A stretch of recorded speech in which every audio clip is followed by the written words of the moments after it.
Press वार्ता में मुख्य रूप से आपसे वार्ता करने के लिए केंद्रीय स्वास्थ्य राज्य मंत्री डॉक्टर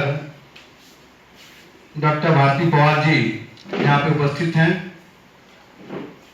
इनका डॉक्टर भारती पवार जी को बहुत बहुत स्वागत, अभिनंदन। यहाँ पे भारतीय जनता पार्टी जिला अध्यक्ष अजय देसाई जी उपस्थित हैं, उनका भी स्वागत है।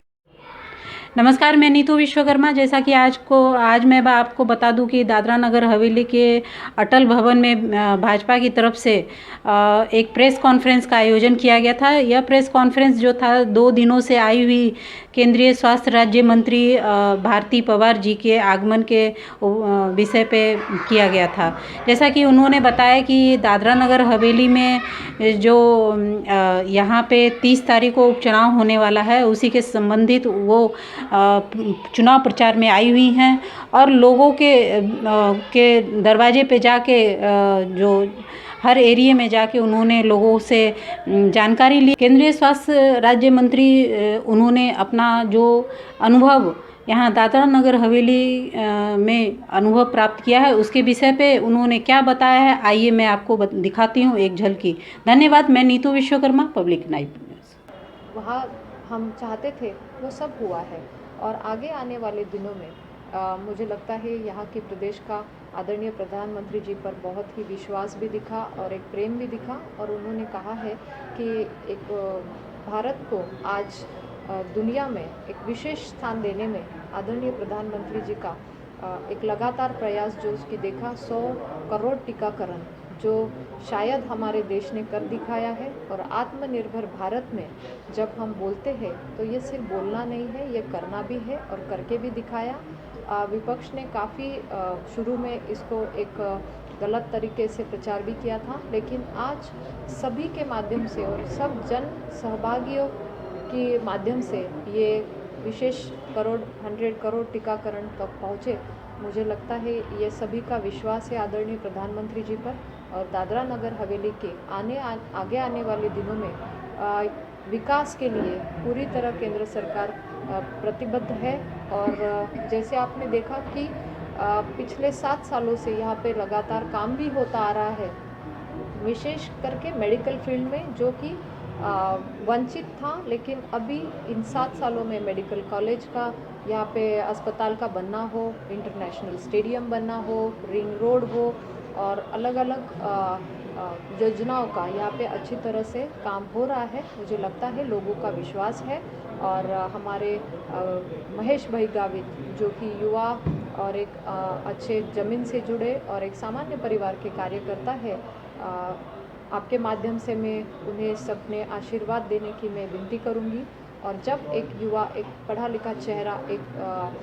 काम करने वाला चेहरा जब सांसद बन के आगे आता है तो ज़रूर इस सभी हमारे ट्राइबल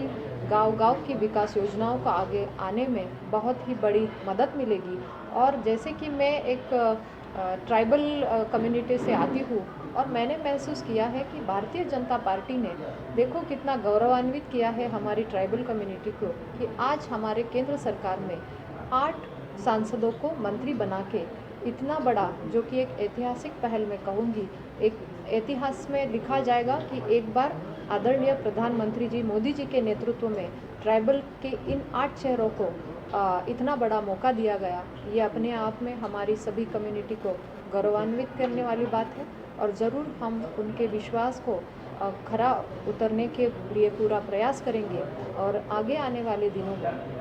महेश भाई को आशीर्वाद देके उनको सांसद बना के हम यहाँ की जनता को यही विश्वास दिलाते हैं कि यहाँ का जो मैं यही कहूँगी कि जो भी है रिकॉर्ड पे है, उस टाइम जो रिकॉर्ड हुआ है वो अस्पतालों में हुआ है। और जैसे आपने कहा नेगेटिव दिखाया, ऐसे कहीं पे नहीं दिखा सकते, क्योंकि जो रिपोर्ट आएगा तो वो लैब से आएगा, कोई डॉक्टर नहीं लिख पाएगा ऐसे। लेकिन फिर भी अगर कहते हो आप तो मैं खुद बात करूँगी और उसका जो भी है हम उसका ध्यान में रखते हुए रिकॉर्ड पे क्या क्या है, क्योंकि यह सब राज्यों के लिए ये विषय हम उन्हीं की तरफ से ये जो भी है इंफॉर्मेशन वो स्टेट से हो, यूटी से हो या केंद्र सरकार तक आती है, तो उसमें जो भी आती है ग्राउंड लेवल से, अगर आपका कहना है तो मैं देखूँगी। मैडम 100 करोड़ टिक्के लग गए, इसका कॉलेज खुला है तो अभी उसी की तरफ ध्यान है विशेष। और ये तो अलग अलग, जैसे आपने कहा कि हम प्रिवेंटिव पे ही काम कर रहे हैं, हार्ट डिजीज हो या बीपी हो, डायबिटीज हो, तो ये प्रावधान रखते हैं कि इसको अभी से प्रिवेंट करें और ये काम कर रहे हैं। कि आपने जो सवाल उठाया है, ये जो भी कोरोना से लेके जो मृत्यु हुए हैं, तो वो उस टाइम जो एडमिशन हुए थे, तो वहीं पे अगर दुर्दैवी मृत्यु होते हैं तो उनका तो अस्पताल में ही रिकॉर्ड है। और आज जब मदद करनी है तो उसके लिए वो फॉर्म जो है वो भरने के लिए दिए जाएंगे, और उसमें कॉज ऑफ डेथ तो उसमें कोरोना के वजह से हुआ है, तो ये अस्पतालों से ये मिलेगा। देश में देखो 100 करोड़ टीकाकरण जो हुआ है, ये यशस्वी है, ये ऐतिहासिक पहल तो है, लेकिन उसमें हमारे टोटल 94 करोड़ बेनिफिशरीज हैं, उसमें से लगभग 70% का फर्स्ट डोज हुआ है, 30% का सेकेंड डोज हुआ है। लेकिन उसमें भी कुछ राज्य है, जैसे हिमाचल प्रदेश है, हमारा दादरा नगर हवेली है, गोवा है, लद्दाख है, ऐसे छोटे कुछ राज्य हैं जिन्होंने 100% फर्स्ट डोज कर लिया है, और कुछ राज्य अभी 90-95% तक पहुंच रहे हैं। तो जो है अभी वो पूरा देश का एवरेज देखें तो ये 70% 30% का है, और हम यही आशा करते हैं कि जल्द से जल्द जो है वो लगनी चाहिए। जो 70% के आगे है तो उन राज्यों ने थोड़ा ध्यान रख के वो करना चाहिए, और जो ड्यू है सेकेंड डोज के लिए उस पर भी विशेष ध्यान में रखते हुए वो आगे करना चाहिए। ये तो 18 साल के आगे का वैक्सीनेशन चालू है।